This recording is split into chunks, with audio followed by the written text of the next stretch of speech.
Estamos ya por concluir la serie de mensajes, de textos, de videos en relación a las grandes diferencias que existen entre el narcotráfico y la delincuencia organizada. Y creo que ya lo saturamos un poquito también hablando del azúcar, de los carbohidratos, porque es quizá uno de los temas que, aunque parezca extraño en un mundo desinformado como es el de nuestra nación en términos generales, no solamente los medios de comunicación masiva y ahora los medios electrónicos, sino ya de esta transmisión de boca en boca, estamos la mayoría de los mexicanos con poca, mucha o suficiente información o instrucción, conscientes de los daños del azúcar, aunque curiosamente se siguen haciendo productos con un alto contenido calórico a base de carbohidratos y de azúcar. ¿Y saben qué? Los llamados pseudoambientalistas, nos acabamos de enterar, entre paréntesis, de que uno de los principales que firmaron lo del Tren Maya trafica con especies de animales exóticos o cuando menos animales salvajes, ¿verdad? Así es la doble moral de estos infelices, ¿verdad? Entonces los pseudoambientalistas nunca han protestado ante las instancias correspondientes, por supuesto, del gobierno federal, si quieren realmente agraviar, atacar o cuestionar a la 4T, de por qué siguen existiendo productos como los refrescos azucarados, como las bebidas y jugos azucarados, y como una cantidad impresionante de productos elaborados químicamente, elaborados como alimentos, sobre todo en el caso en que son para niños, que tienen un contenido inmenso a partir de lo que sabemos que es lo que una persona puede tomar en 24 horas de azúcares o sucedáneos. Bueno, pero como todo eso ya lo saben, no quiero seguir repitiendo en eso. Y vamos a hablar, por ejemplo, de algo que causa también una pequeña adicción, así está considerado incluso en el libro de diagnóstico en psiquiatría, desde el DSM-3, el DSM-4, el DSM-4TR y el DSM-5, que es la adicción a la cafeína. El café es una sustancia estimulante, afortunadamente poco dañina si la comparamos con cualquier otra sustancia adictiva, pero que tiene la capacidad de causar adicción. Dice la historia que el café lo descubrió un pastor en Turquía cuando una de sus cabras comía las bayas de esta planta y si estaban maduras, la cabra al comerlas se ponía muy excitada, se ponía muy juguetona o muy agresiva. Esto llamó la atención del pastor y después de hacer quizá algunas pruebas, terminó por crear, inventar o como le queramos llamar, esa deliciosa bebida que nosotros llamamos café y ellos llamaron moca en su idioma y en su tiempo. Y se lo diga alguien como yo, que nací en la ciudad de Córdoba, Veracruz, que era una de las ciudades o regiones, mejor dicho, mejor o mayor productoras de café en el país hasta hace muy poco tiempo, en que los cafés artificiales, llamados descafeinados, lo cual no es real, invadieron realmente el mercado del café en México y ahora la gente incluso peyorativamente, en lugar de pedir un café descafeinado, pide por el nombre comercial y dice, yo voy a querer Nescafé, a pesar de que saben que es un producto artificial que sí efectivamente se produce a través de algunos componentes del verdadero café, pero que en realidad es una mezcla de sustancias que pueden ser también altamente adictivas. Ahora, ¿por qué llamamos adictivo al café, que es quizá la bebida que más tomamos en el mundo occidental?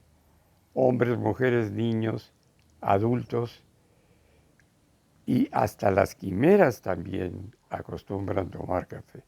En cambio, los pueblos asiáticos es el té rojo en Asia Menor y el té que llamamos té verde o té simplemente en todo el sudeste de Asia. Ambas bebidas tienen una sustancia adictiva, la teobromina, la cafeína en este sentido. ¿Y qué pasa? ¿Por qué les tenemos que llamar adictivas? Porque una adicción la constituyen dos elementos fundamentales. Primero, la sustancia causa tolerancia al efecto sobre nuestro organismo. ¿Qué quiere decir eso? Que si yo empecé por tomar una taza de café al día, probablemente después quiera tomar 2 al día y después quizás, sobre todo en situaciones en particular de estrés de trabajo, de reuniones de juntas o simplemente para socializar, llegas a tomar 3 tazas de café. Cuando yo llegué a México a los 15 años de edad y corrió de mi casa, y yo recuerdo que llegaba a tomar hasta 10 tazas de café al día, porque además yo sabía que el café me quitaba la sed y que incluso algunos campesinos de Veracruz decían que había que tomar el café con un poquito de sal, porque la sal fijaba los líquidos y entonces la sed del que trabaja en el campo desde la madrugada, pues disminuía. Y entonces, por ejemplo, incluso los mismos cortadores de café o los cortadores de caña de azúcar tenían recipientes muy grandes donde se iban a servir sus tazas de café y a veces con sal, precisamente para compensar su deshidratación. Entonces la tolerancia es un fenómeno que determina, en primer lugar, cuando una sustancia es adictiva. Necesitamos aumentar la dosis y la frecuencia de la dosis. Y en segundo lugar viene el síndrome de abstinencia. Cuando no tomamos la sustancia o no la ingerimos o no la usamos, presentamos síntomas muy desagradables que en el caso de los opiáceos fue causa de muerte muy importante en los Estados Unidos de Norteamérica, como lo están haciendo otras sustancias adictivas de origen químico y que están verdaderamente causando una mortandad impresionante entre la juventud usuaria de sustancias de nuestros vecinos, los Estados Unidos de Norteamérica. ¿Cómo nos dimos cuenta en algunas ocasiones de que éramos adictos a la cafeína? Porque, por ejemplo, habemos algunas personas que sufrimos de migrañas y que en mi caso yo no puedo tomar analgésicos y yo sabía que el café era vasoconstrictor y que precisamente la migraña es por una vasodilatación de las arterias y las venas de las meninges que cubren el cerebro. Entonces tomar café, que es vasoconstrictor, a mí me ayudaba para no tener migraña. Entonces, ¿qué pasaba en mi caso? A mí me daban en la oficina la secretaria, mis asistentes, las productoras, 1 o 2 tazas de café en la mañana. Pero el sábado y el domingo, que ya no grababa o ya no tenía programa en vivo, no había nadie que me estuviera haciendo café. Y entonces los fines de semana tenía migrañas. Y se llaman precisamente migrañas de fin de semana. Hasta que me fui percatando a través de los relatos de algunos pacientes que presentaban la misma sintomatología y que se la pasaban tomando café en su oficina toda la semana, que llegado el fin de semana, su esposa, su mujer, la chica que trabajaba en el servicio de la casa, no les daba café o tanto café y se sentían muy mal, desganados, con somnolencia, sin ganas de hacer nada, tiradotes en la cama o, como dicen mis hijos, echadotes viendo la televisión. Les daba uno café y se recuperaban. Esto lo aprendimos hace ya algunos años en carne propia.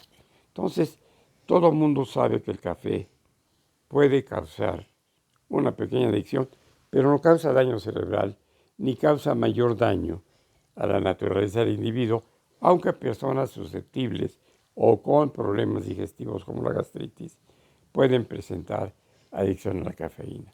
Y la cafeína usada comercialmente en la forma así de café instantáneo, de café artificial, causa verdaderas adicciones, pero las que son elaboradas con carácter industrial. Por lo tanto, aquí los verdaderos narcotraficantes son los industriales del azúcar, del café, del té, de los chocolates, de las leches artificiales, de las leches endulzadas y en ocasiones de otro tipo de sustancias que son muy adictivas, por ejemplo, como el pan de caja, como lo llaman ahora, o el pan de dulce. Esas son adicciones causadas por industriales que sí son una forma de delincuencia organizada. Porque además, porque, por ejemplo, estudiando el caso del agua, que no es lo que vamos a hablar ahora, ¿saben ustedes quiénes son los principales consumidores de agua en nuestro país? Las refresqueras, no. Las cerveceras, no. ¿Quiénes son los principales consumidores?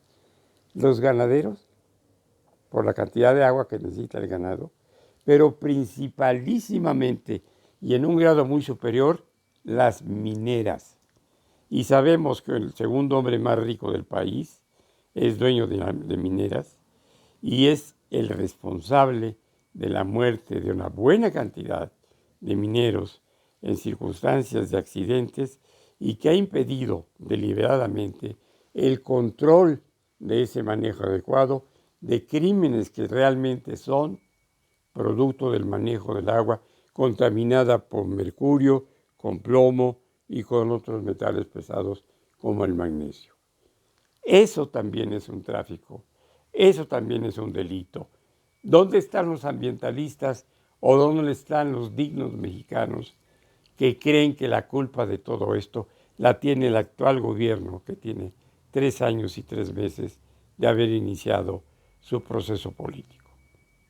¿Es realmente entonces culpa de Andrés Manuel López Obrador todo lo que hemos estado hablando?